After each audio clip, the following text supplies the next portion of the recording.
Something I love about Wuthering Waves that the developers have really dialed into over time is the musical storytelling aspect of the game. Now, I'm not just talking about the flashy numbers with vocals on the climax of each quest, though those are great on their own right. I'm talking about the musical storytelling through the usage of leitmotifs. If you don't know what a leitmotif is, it's basically just a simple melodic composition that accompanies a recurring character, place, or idea. Some fan favorite motifs in Wu I would say are Shorekeeper's motif, which is heavily present throughout her quest and is the baseline for pretty much every Black Shores overworld track.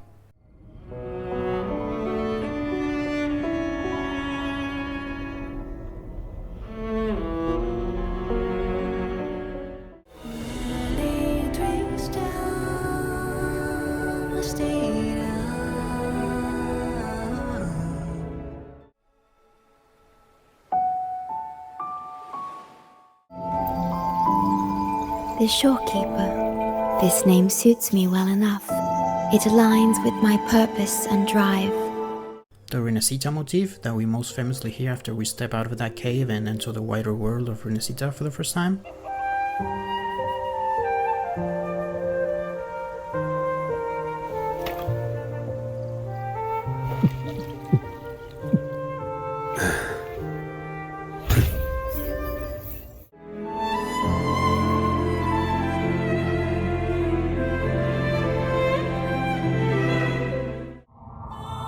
On the grandest of days, the maiden, crowned with golden laurel, shall commune with the divinity. Thus she becomes the prophesied enlightened one, through whom Renacita's woes shall end.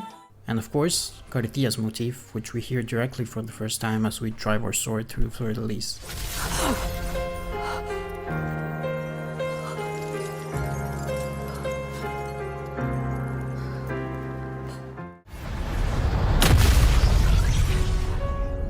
Make way for your destroyer.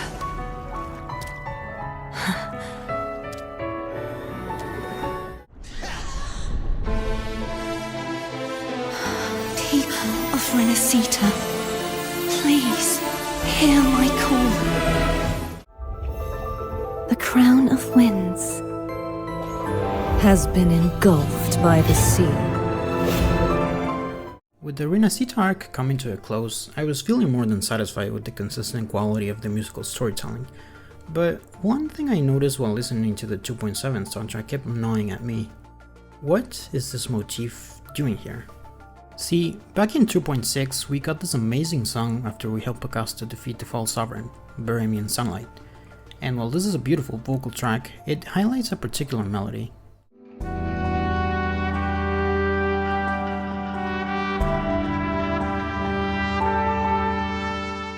I couldn't shake this feeling that I'd heard this motif in the game before.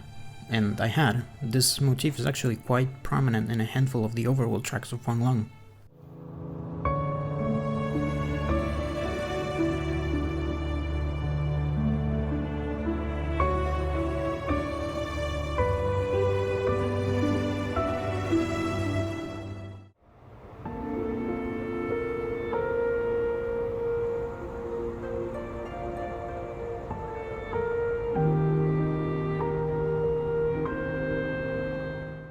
But what was it doing here in Subtimount with Augusta?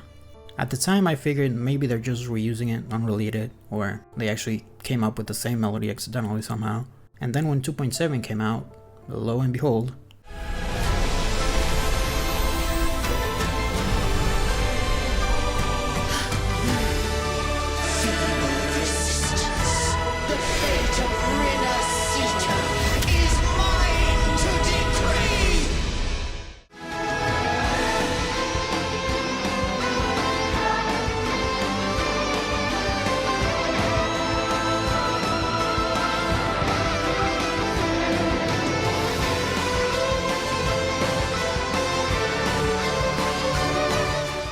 there it was, again, and seemingly completely unrelated to either the last time we heard it or the time before that. At this point I'd sort of given up in trying to find a connection or meaning behind it, but then I happened to rewatch the very first cinematic of the game.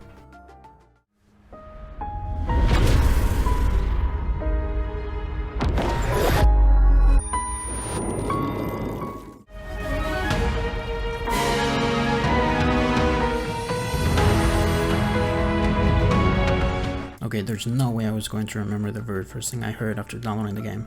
Also, whatever chart plays in the cinematic is now one that they've officially released, but I digress. The more important question is, what does this actually mean, and does it even mean anything at all? Just to recap, we've got the mysterious goddess throwing us down to Solaris, an assortment of sounds heard through Huanglong, Rover and Augusta's victory against the false sovereign, and Cardathia rallying the wills of every Renacita against Leviathan. Ignoring that one of these is kind of not like the others, I think there's something here. This could be the sound of civilization enduring and persevering. This is the sound of hope. We don't know who this lady is, but we know that Rover is in Solaris because of her, and we know that Rover's lifelong mission is to save Solaris from the Lament. Her and Rover's goals are presumably aligned. I think it's fair to say that this motif represents the hope she has placed on Rover, that they will be able to help civilization overcome and continue moving forward. And we see exactly that in this scene. Through the wails of every fallen Septimontian, Augusta has put an end to the false sovereign, and Septimon has overcome its prophesied doom. Civilization has persevered. And this scene is pretty much that cranked up to an 11. I mean, Leviathan literally throws a ball of despair at our heroes, and Cardathia parries it with her own spirit ball, made up of the hopes and dreams of every Renacitan. Even in the face of the Threnodian and its man-made hell itself, Renacita civilization is here, enduring. This concept can also give meaning to the motif being so prominent in Huanglong, given that Jinzhou's sort of the epitome of civilization enduring against Lament, what with it being Huanglong's fortress city against the Tacit Discords. When I first started thinking about this, what struck me as odd was that this motif was absent for so long throughout the game. I mean, from 1.0 to 2.6 is a pretty big gap. But now that we can zoom out and look at the big picture, it does make perfect sense. This sound is everything Wuthering Waves stands for. This idea that even in the face of natural disasters, prophecies, and divinity itself, humanity can and will overcome. And one last thing that I believe further confirms this is the track that plays right after we defeat Leviathan, even when divinity remains silent. Not only does this track share the title of the Renacita arc itself, but by having the motif in it, it more or less completes the sentence the title proposes. Even when divinity remains silent, even when no higher power comes to humanity's rescue, humanity will pick itself back up and keep moving forward.